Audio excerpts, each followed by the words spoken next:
Thank you. Right, just trying to share my screen.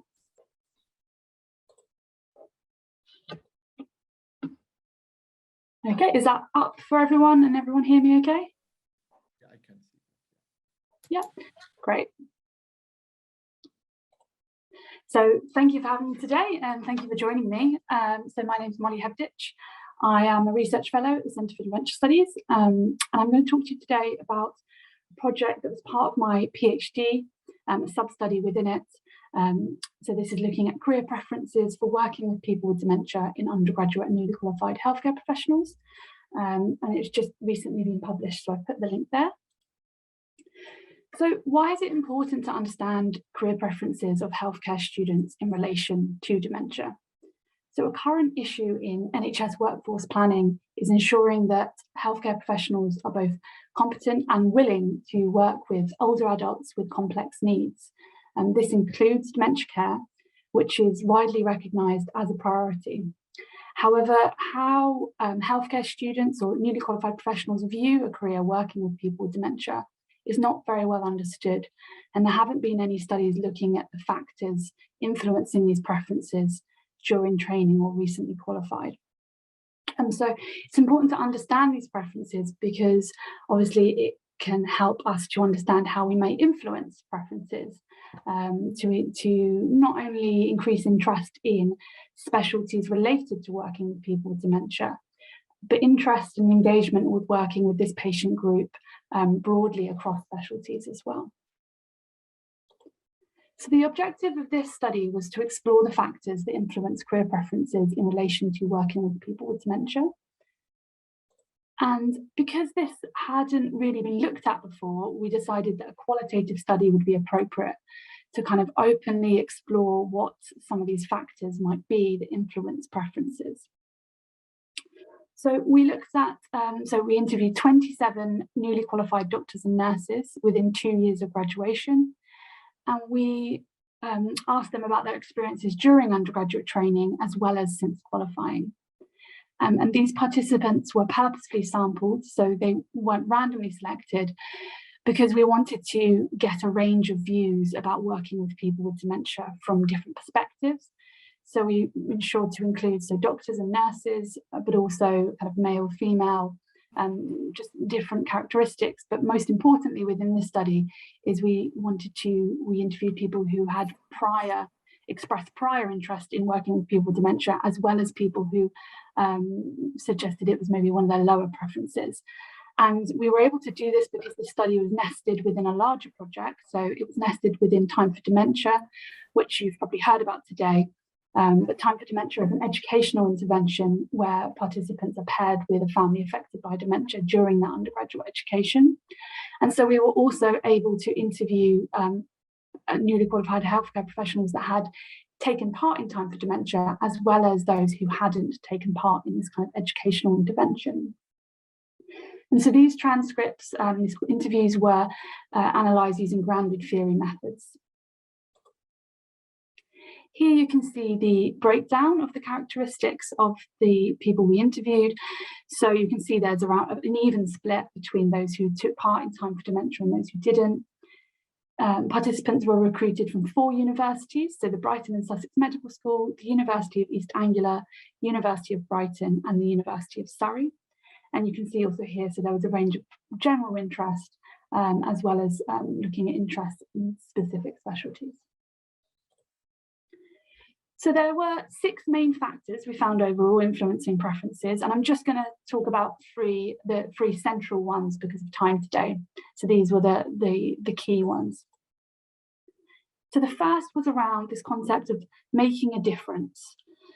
So integral to all the healthcare profession in general in terms of motivators with working with patients was around this being able to make a difference. And this was seen as one of the best aspects of working with people with dementia. But how this was expressed in people who had higher preferences or lower preference was, there was distinct factors when it came to working with people with dementia. So for those who had higher preferences for working with people with dementia, they often talked about the impact they could make in psychological or social terms and less about medical interventions. They also, for some, so this quote illustrates here, for some, they felt that it was a complex condition and challenging. But for those who held higher preferences, they found that this therefore made it more satisfying when they were able to make a difference. So on the flip side of this, so for people who have lower preferences, we found that they felt that there was a reduced satisfaction in working sometimes with these patients because of a variety of reasons. For instance, so external restrictions, they felt there was external restrictions preventing them from making an impact, such as the environment they would work in, time that they would have allowed to work with patients, but also some of the barriers were around their own ability and their own skills in making a difference. They also, for those students who defined impact in more medical terms or medical outcomes due to the nature of the condition, they therefore found that there was limited scope for them to make a difference in that way due to the condition itself. So this concept of making a difference suggests how students maybe define impact or needs within these patients affects their satisfaction, but also in terms of their perceived agency in order to achieve this, in order to make a difference.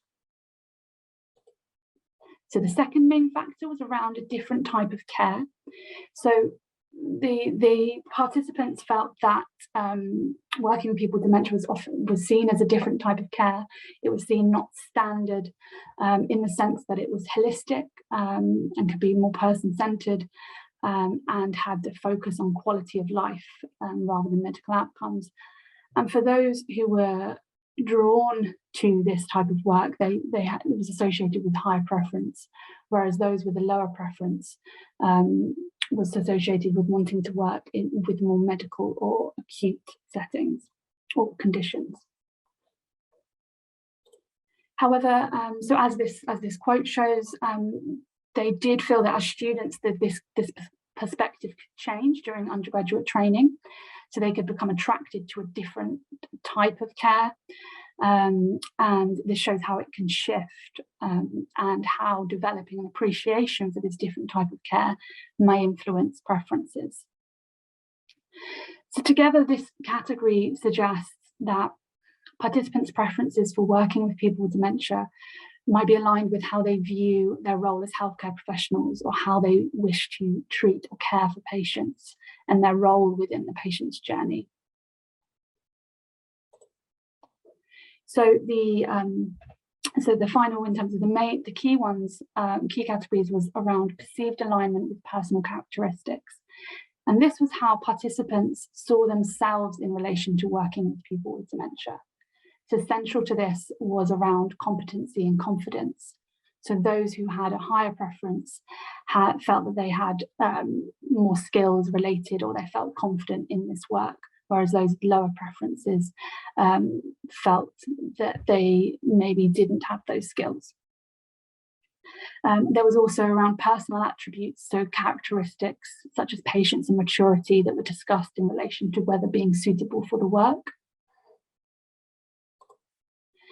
The key to this in terms of alignment was also about experiences. So the particular experiences they had had as individuals, either positive or negative, that influenced their perspective on working with people with dementia.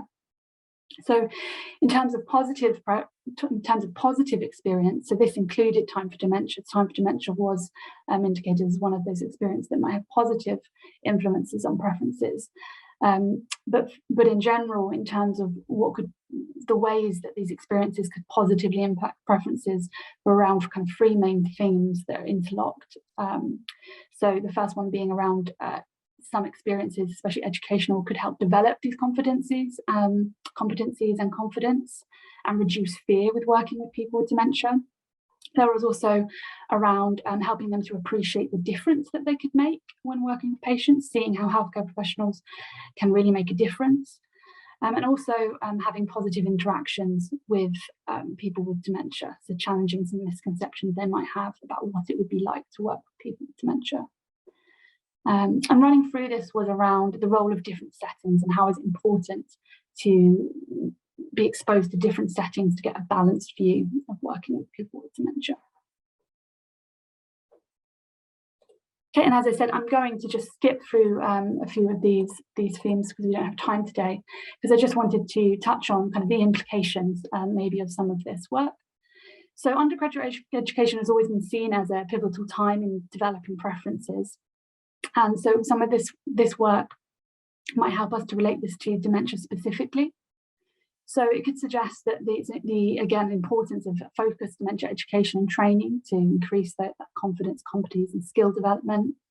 Also about developing the value of importance with working with people with dementia, and more generally, this more holistic based care throughout the curriculum. Ensuring a balanced view of working with people with dementia with different exposures. And so the possible role of dementia educational programs such as Time for Dementia to help meet some of these aims or cover some of these factors. And then lastly, in terms of services, the continued improvement of services for people with dementia, which is obviously very important in terms of outcomes for people with dementia, but specifically in terms of preferences, we found that the students, the healthcare professionals want to work in environments where they can be effective and make a difference. And that wasn't always necessarily about themselves or their confidence, but the wider working environment as well. Okay, sorry, that was me, a rush through that at the end, but thank you for listening. Happy to take any questions, or I noticed the time, so at the end.